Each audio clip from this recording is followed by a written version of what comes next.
We've already covered many of the mechanics and vehicles from the Heavy Cavalry update, but we still haven't taken the tanks that inspired the update's name for a drive. Time to fix that. Today we'll play the new Abrams variants from the American and British tech trees.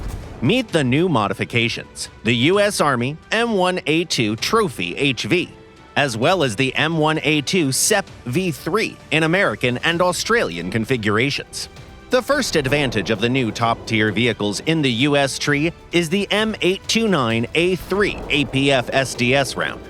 By the way, the familiar Rank 8 M1A2s also received it. Compared to previous darts, it offers slightly better penetration, as well as improved performance against certain types of explosive reactive armor. For example, the Contact 5.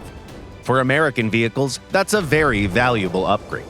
The Australian export variant uses the KEW A2 round, which is comparable in performance to the already familiar M829A2.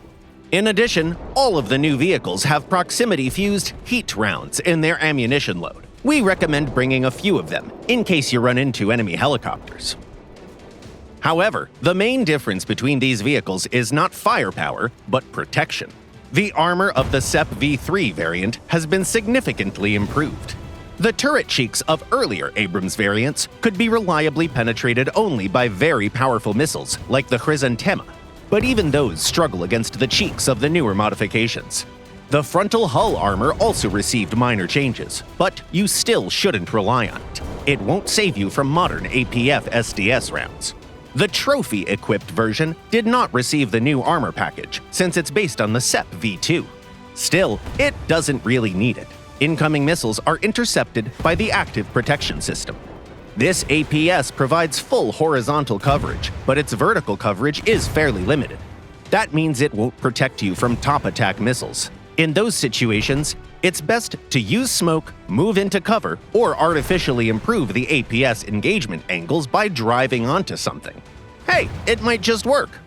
And don't forget to watch the system's ammunition. There are only 3 charges per side. It's also important to understand that the protection upgrades did not come for free. Both Abrams variants weigh over 66 tons in their basic configuration. That's heavier than some Challenger 2 variants, and the Challenger is famous for its weight. The engine on the new M1 variants remains the same at 1,500 horsepower, so they've lost a bit of acceleration.